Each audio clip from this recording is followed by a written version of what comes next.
Hi, everybody. Welcome back to Disrupting the Narrative podcast. This is episode 5, and today I'm here with Lynn from Ohio Immigrant Alliance, and we're going to be discussing more cases and more discussions on immigrant and ICE situations recently. We discuss a lot of issues that shape our community, so listen in. And then, Lynn, if you want to go ahead and introduce yourself. Sure. Hi, I'm Lynn Tremonti. I'm the Executive Director of the Ohio Immigrant Alliance. Yeah.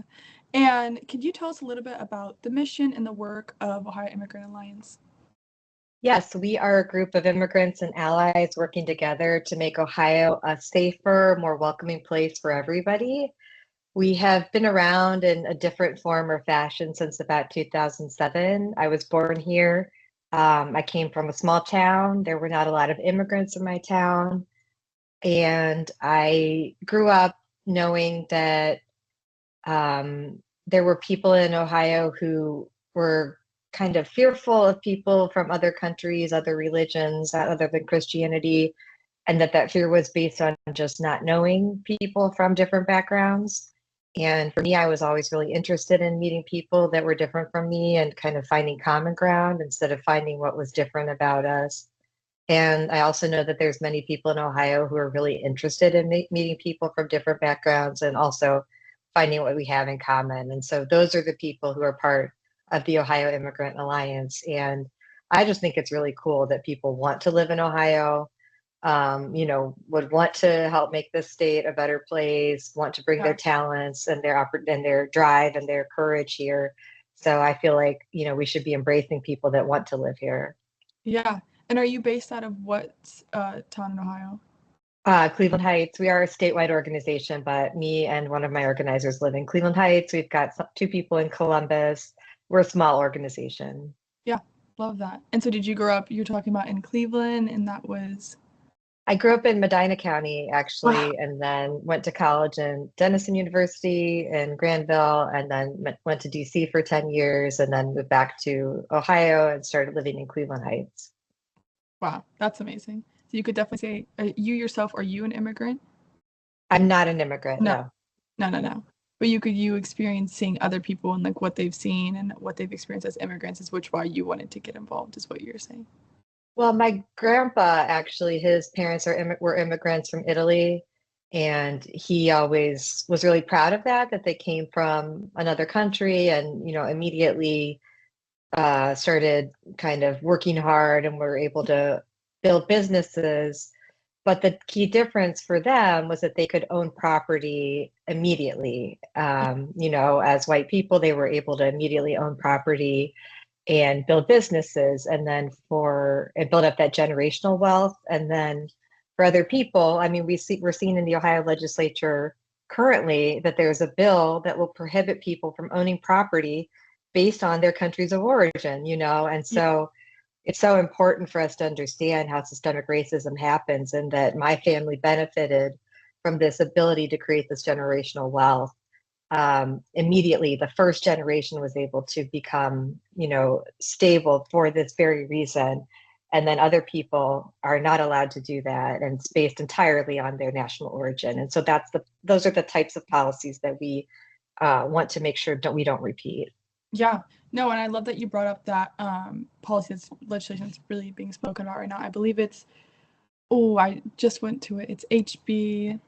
Let me check 1 second. No, there's so many. Yeah. So many. Sadly, there's so many. And what's crazy about it is too, that day we went there and we wanted to protest and speak up against it because, like you said, from now till then, the resources and the limitations on people to even immigrants to start a life, to try to start something when they're coming from something that's not feasible, shouldn't be limited. And at the moment, it is. It's getting challenged to be limited. It's HB1 and SB 88. And even when we were speaking with a lot of people about it, and we decided to go ahead and try to have a conversation with somebody in the Senate and talk with them, his straight up answer was, "What is this? Is this a federal bill? Is this something?" And we were like, "Oh," and his intern was like, No, you're going to vote on this. He's like, "Oh, yeah." And he looked at me and he said, "Listen, as long as you're a citizen, I said, okay, well, you know, the immigrants and the people that have lived here their entire lives and who have been trying to get a citizenship, it's not easy. You know, it's not easy in America to do that. How are you going to tell them that they can't do X, Y, Z? And he said, well, you know, what are there's I think it's 5 countries that they're limiting or something like that. He said, well, would China let us buy land there? And I said, but we're America. I was like, but we're not trying to compare. We're not trying to do what if this, you know, we're trying to be the better country. So why would we say, but would they let us buy land there?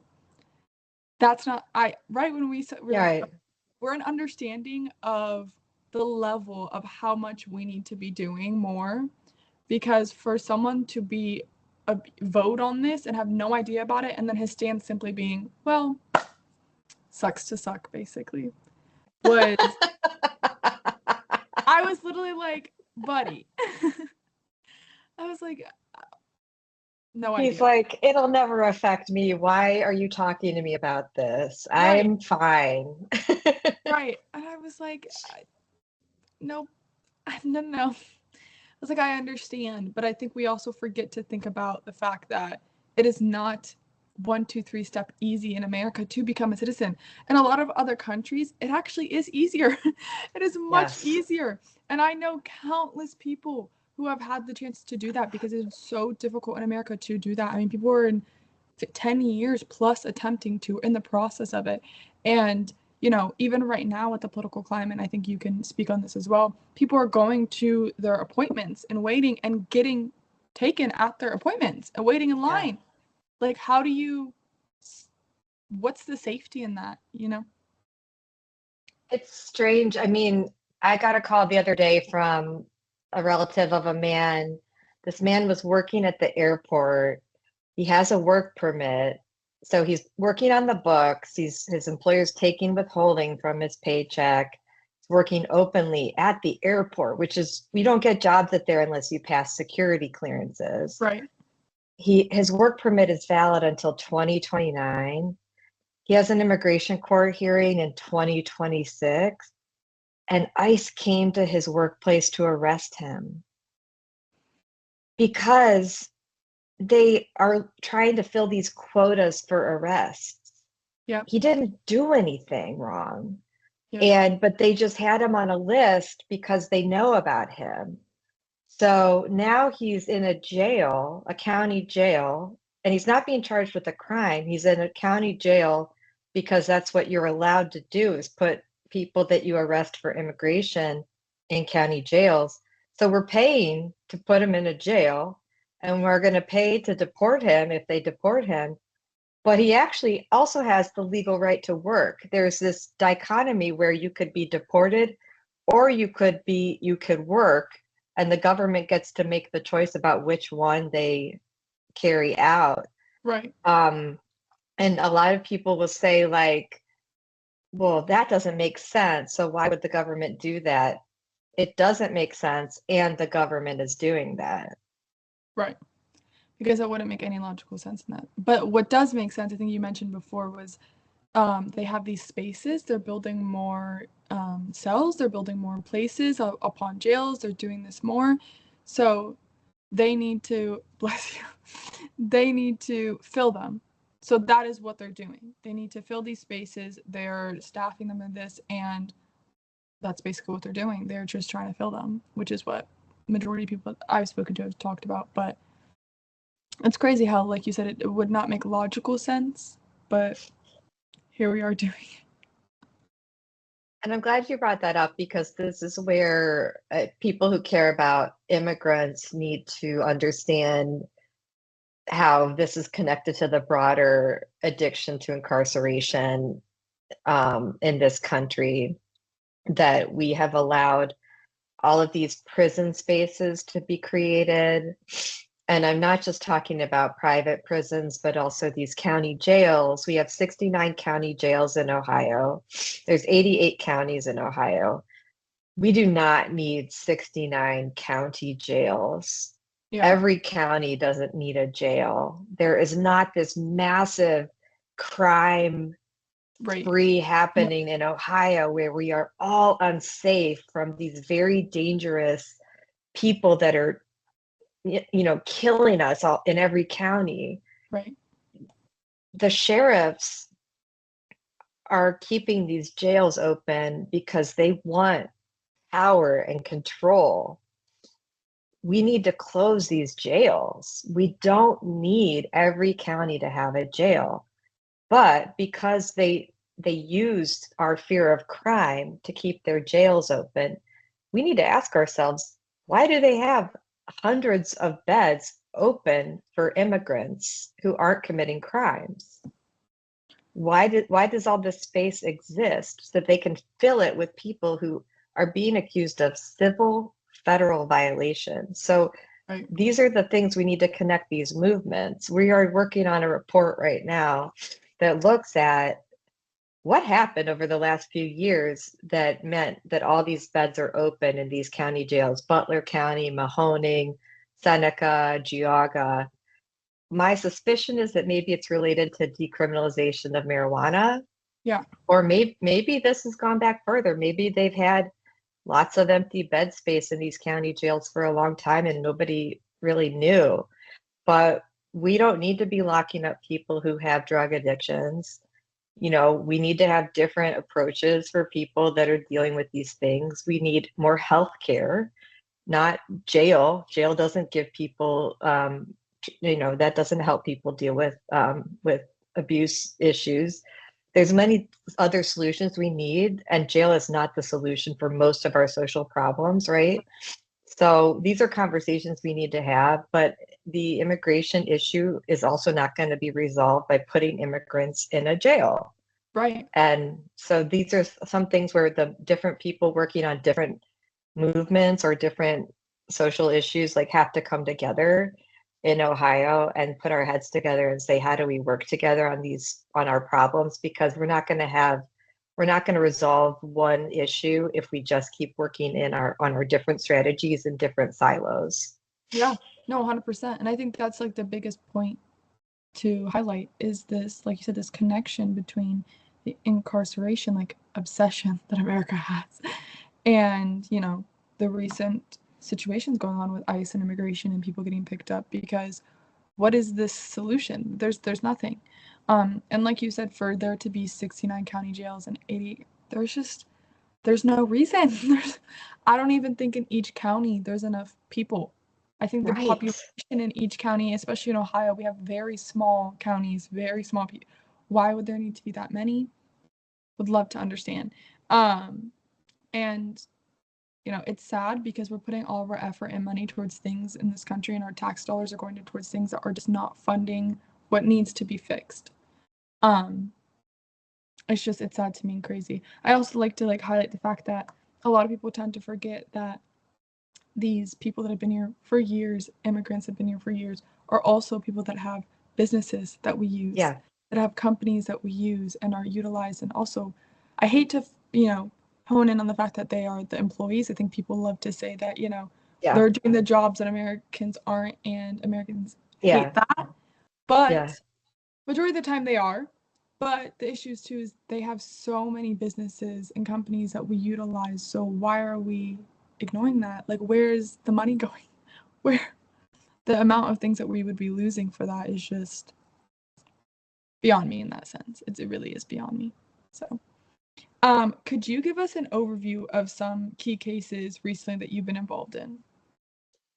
Yeah, so there's a couple high profile cases that are in the news. Ayman Solomon is an imam who recently worked at the Cincinnati Children's Hospital, and his case has been in the news for a couple reasons. One is that he has such a community behind him. He is from the Cincinnati region, and he has, I mean, I've never, it's almost like a bad joke. It's like the rabbis and the reverends. It's almost like rabbis and reverends and imams walk into a bar. You know what I mean? It's just Yep. almost like a bad joke kind of Yeah. thing. So he had everybody waiting outside of ICE for him when he went in to have this meeting that was called for him to go meet with ICE. And they waited outside for 3 hours for him to come out, and he never came out. And it was just so scary.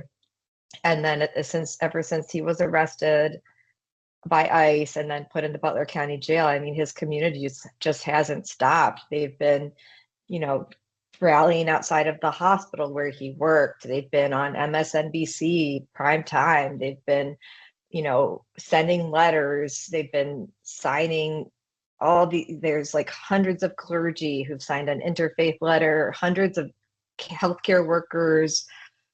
They've raised over $60,000 for his Wow. legal defense and his expenses, because the rent has to be paid. They don't care if you're still in jail. Your Yeah. landlord, your landlord's going to collect your rent, so he still has to pay all his bills. But the thing about him is that, I mean, he didn't come here for a better life. He came here because he wanted to live. He Yeah. was helping report on pro-democracy movements in Egypt and the Middle East, and he was put in jail and he was tortured and he's barely survived and escaped. And it's not an option for him to get sent back to Egypt. And No. unfortunately, he is really looking at being sent back.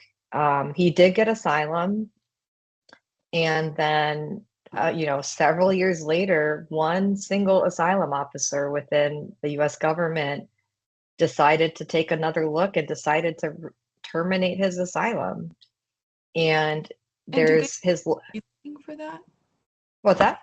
Do they give reasoning behind that?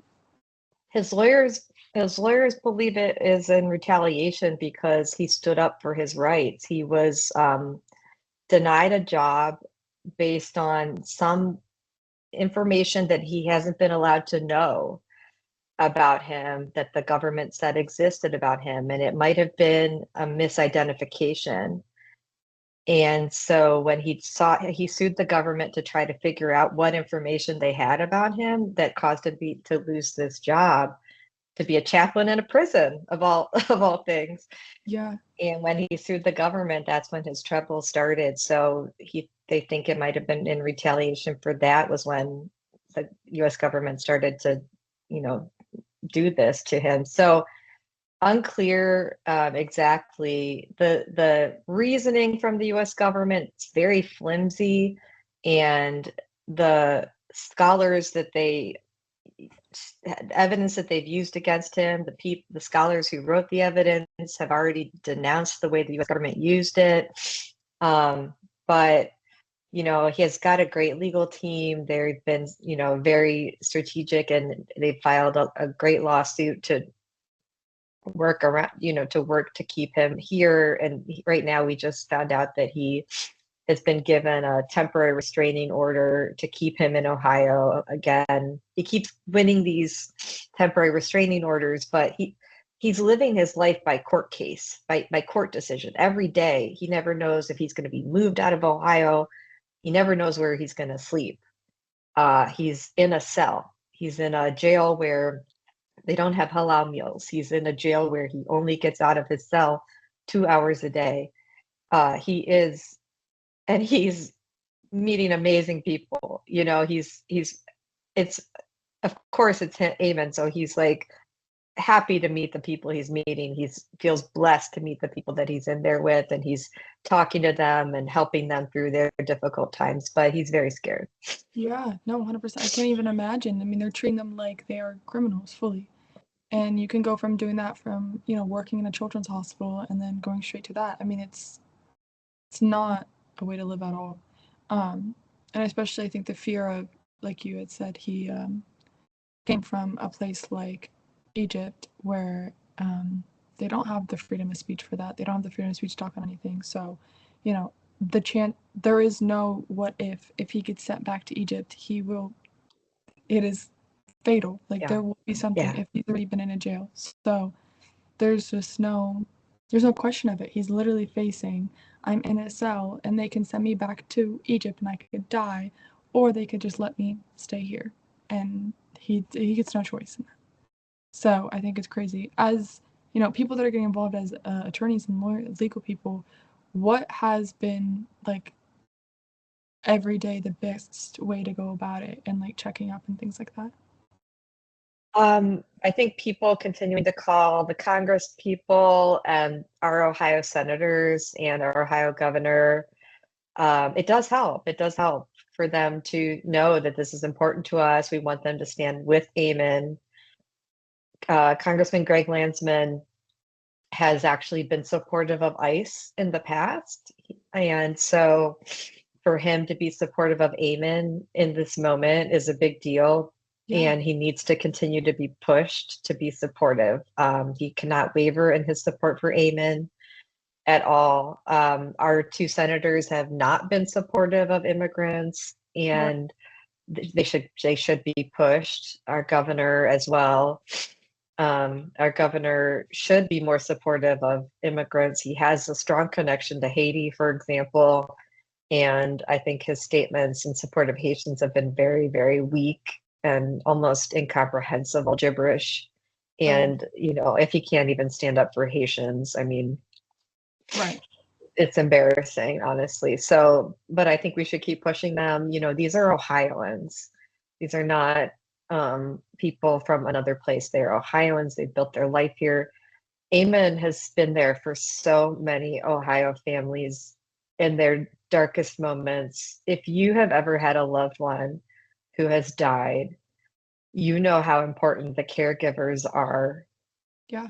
to you. Those are the people, I mean, you would do anything for them because they were with you at the moment that matters the most to you in your life. And you see that in the people showing up for Amen. On MSNBC, there was the mom of a baby who died in the NICU. And you could see it in her eyes that, and in her voice. She would do anything for Amen. There have been other stories talking about Amen, how he was able to work with Muslim families to explain to them how it was permissible for them to help their children move on and not continue to receive medical care that was going to only prolong their life, but in fact harm them, and not save their life. He was able to help them come to terms with that, and talk about how Muhammad had struggles and how it was okay for them to let their children go and that was permissible. So Amen was a cultural bridge for them as well, Yeah. and help them work with the doctors in a way that other chaplains or other people would not be able to. Yeah. And so that's the intangible social capital that is missing. And actually, the hospital is now missing 3 chaplains Wow. because after Amen lost his job, the hospital didn't do a good job of managing how to,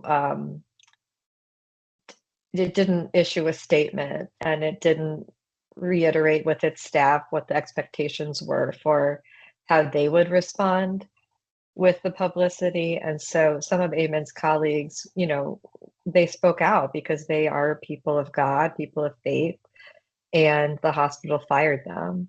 Wow. So, now they're down 3 caregivers who are spiritually trained.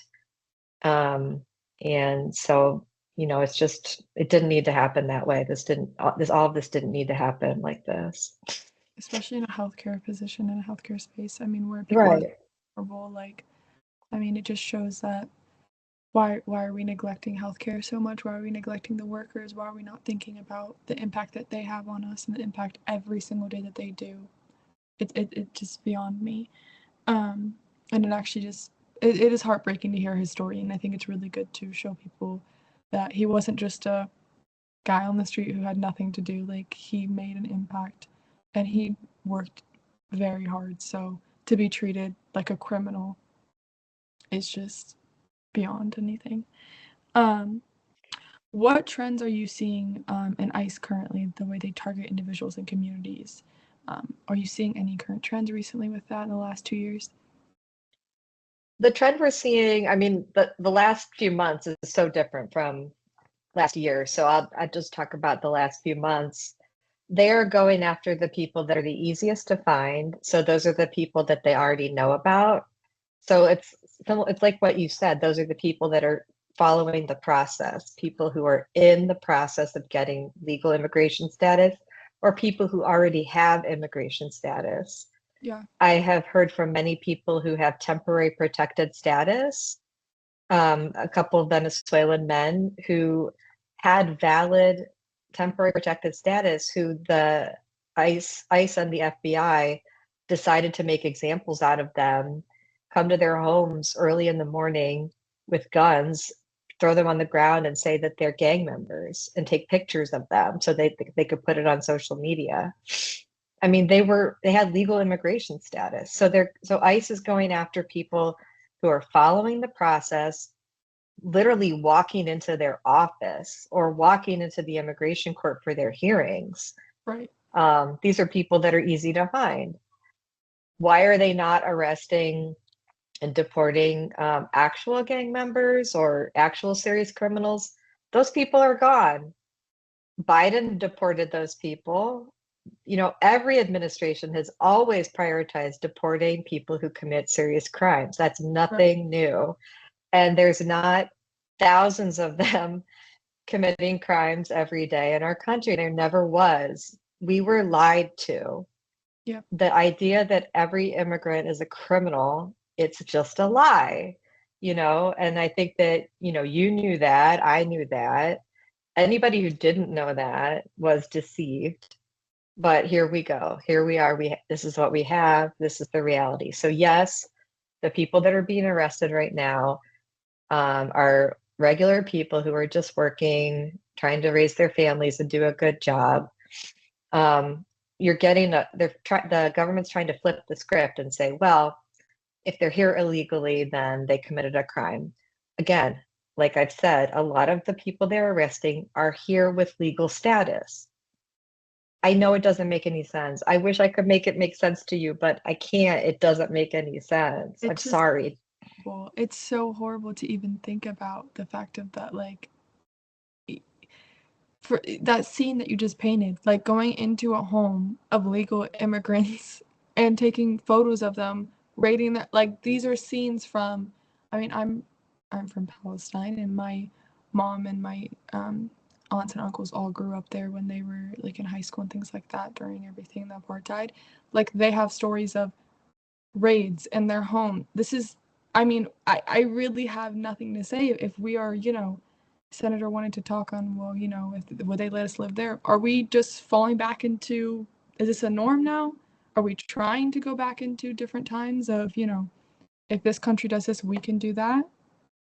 I really have no idea. These people are escaping, if they're asylum seekers, or if they're Yeah, any, they're running away from places that they did not feel safe, or they wanted right, a chance for something good, and they are doing good. So this treatment of a legal immigrant right. coming in, that's just, it paints a scene of how bad it is, and it paints a scene of, like you said, we need to do more and we need to speak up, and to even think about as well, like you said, they're not it's not one, we're getting lied to. You're not, just because you're illegal, um, doesn't mean you're a criminal. That's not what we should just paint straight Yeah, away. And the emotional mental impact on that, to put, doesn't influence and help people, other people too, that are right. also dealing with it. Can you talk about the emotional impact and legal impact on these families that you guys are seeing? Yeah. So during the first Trump administration, we worked with many people who were facing deportation, some of whom are still here, but many were deported. And then my colleague Miriam C. interviewed 250 people who were deported, and we wrote a book about their experiences. It's called Broken Hope, Deportation, and the Road Home. Wow. You can download it for free at reunite.us,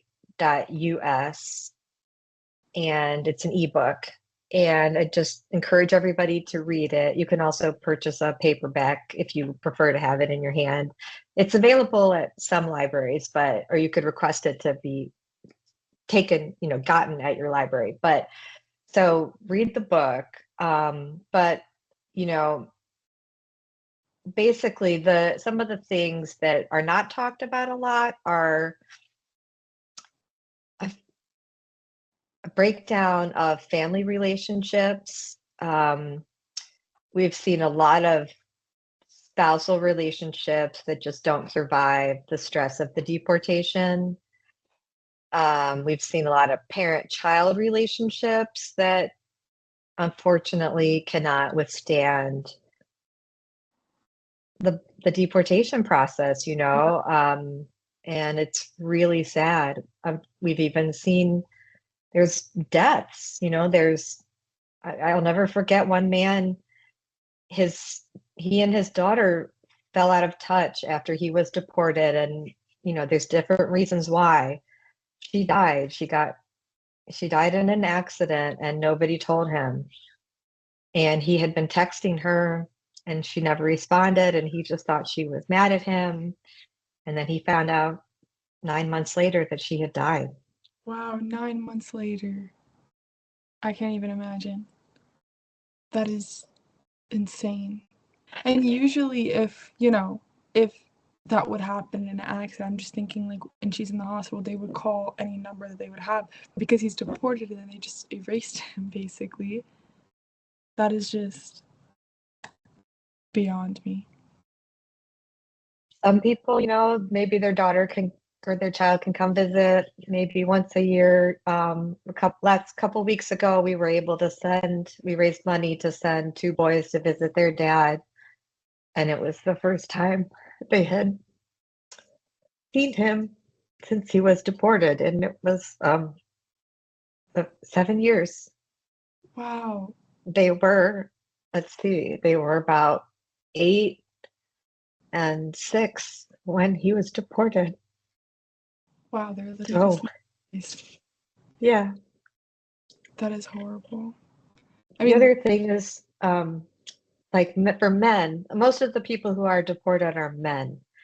So that means that women are left behind to be the sole breadwinners and the sole caretakers of the children and of the families. And so you create the situation where men who used to be, able to take care of their families and feeling good about themselves, are the financial aspect comes into play, where when they're in jail, immigration jail, it's very expensive to be in immigration jail. You have to pay a lot of money for food and for your lawyer and for your phones, and then you've lost your income, and then there's the added stress. So all of a sudden you feel like you're a beggar and you can't take care of your family and you can't even take care of yourself, and you have no control over your kids, you have no control over your own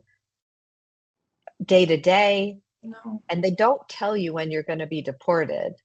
So you can't even arrange to have somebody pick you up at the airport. Everything's very out of control.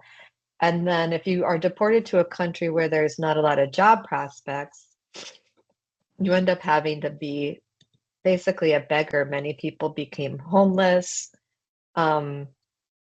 Many people have to move in with extended family, and the self-worth and you just feel like you're not contributing, right, to your family anymore. And then you've got your partner or your spouse, or you're constantly ashamed that you're asking other people for money, and you want to be able to contribute. Right. And when you were in the United States, you were able to work, and like some people even have retirement accounts. They've got Social Security that they're trying to access, so it's this psychologically, it's very, very just Draining. difficult. And there were a lot of older men who were deported, and just honestly, I mean, I could go on and on about. Oh, I guess the one other thing I wanted to say was, we were talking about social capital a little bit ago, and Ayman is a different breed, because Ayman is sort of like he's like kind of like the president or something, like Right. he's an exceptional person, but there's a lot of just regular ordinary people who get deported, right? But they still mean something to somebody. And one example would be a friend of mine, who in some ways you might say is a regular guy, but he's very emblematic of just a regular person, because he's the guy you would call when your car breaks down, because he knows how to fix cars. Yeah. And so now he's not there to help his friends when their cars break down. So he's not the chaplain at the children's hospital, but he is the guy who you could always count on to help you fix your car. And so now he's not here, you know? And Yeah. so that's one thing that our community is missing too, is that person that just would help you when your car broke down. And so these are the things we're missing from our communities. Right. And it is a loss. It's a huge loss. Either or, these are huge losses, and also it's like getting emotional about it to even think about like the stories that you're telling me. But it's so sad. It's the fact of like there's so many, like these even two or three that you're like there's so many more, and we're in Ohio. We're in this little area. To think of the other, cities that have more demographics of immigrants that we don't. Yeah. I mean, I can't even imagine. I mean, there's the stories that we see on the news. I think maybe you've seen it too, where they are going into kindergartens and doing it. Like, that is just what, why can we see that on our screen and not think something is wrong? Like, these children don't deserve that. Or even, again, like you said, they see a older man. I think we tend to forget that men are human beings sometimes. Yes, yes, we do. Especially immigrant men, it's not always if you see a woman or a Mhm. child, that's when you should care. No, because they're Right. leaving behind children and their wives. And like, I, how do we not empathize with that? That's something that's fundamentally wrong in our society, to whether we see it with immigration cases or whether we see it with war. To see this and Yeah.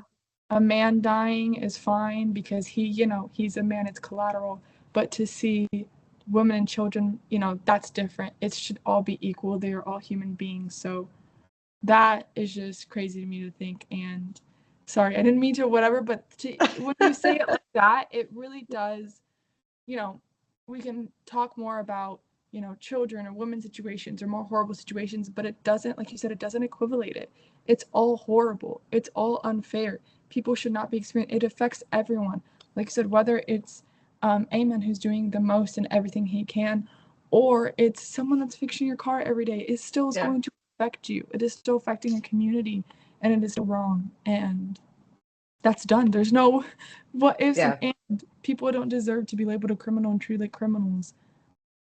There's just Well, and I want to say too, like even people who do commit crimes, like nobody is perfect and we've all made mistakes, but nobody deserves to be treated like alligator Alcatraz. right, Nobody deserves to be tortured.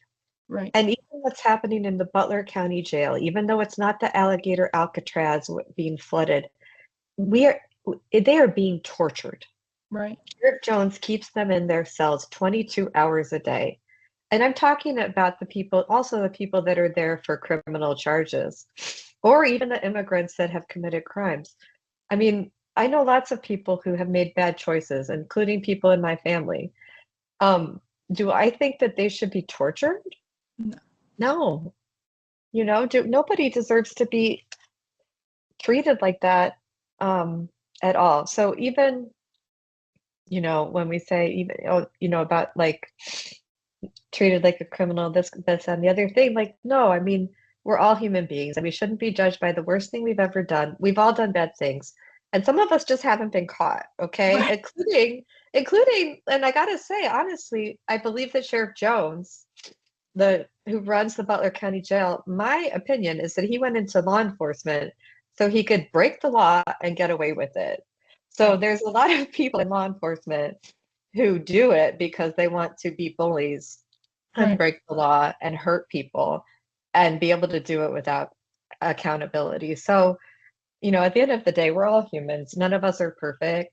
And, I think that a lot of people sit here and judge immigrants and say, well, you broke the law, you broke this one law. And so you should therefore be sent to alligator Alcatraz and then sent back to a country and be banished permanently from your family. And it's sort of like, let's be a little bit proportionate here and let's be a little bit compassionate here. And right, I do not think somebody deserves to be permanently banished from everything they know and love because they had a visa violation and they didn't have the right paperwork. So we could have a more measured response. Right. No, 100%. Like you said, it shouldn't be up to that extent ever. And like we said, it goes back to the initial beginning. It's not that it is at all equivalent. It's just there's spaces that they need filled that they're creating. Yeah. And Yes, yes. that's what they're doing. What can everyday people do to support immigrants facing deportation, detention? What's your message to the community for everyday people?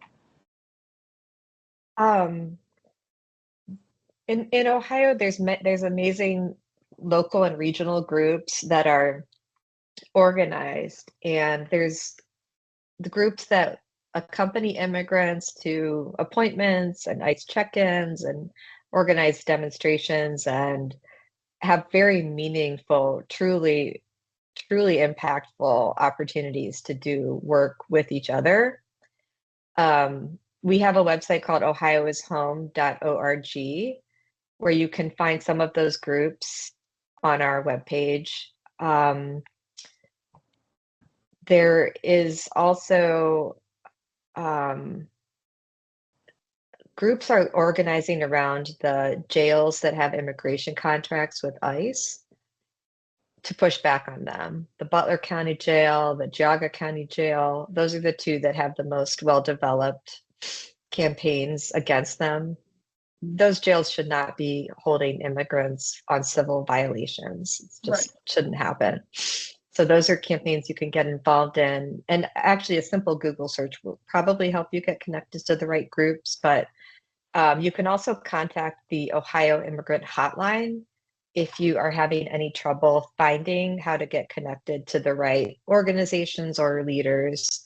The Ohio Immigrant Hotline can be reached by emailing hotline@ohioimmigrant.org, or you can call 419-777-HELP, HELP, or 4357, and we can connect you to the right people.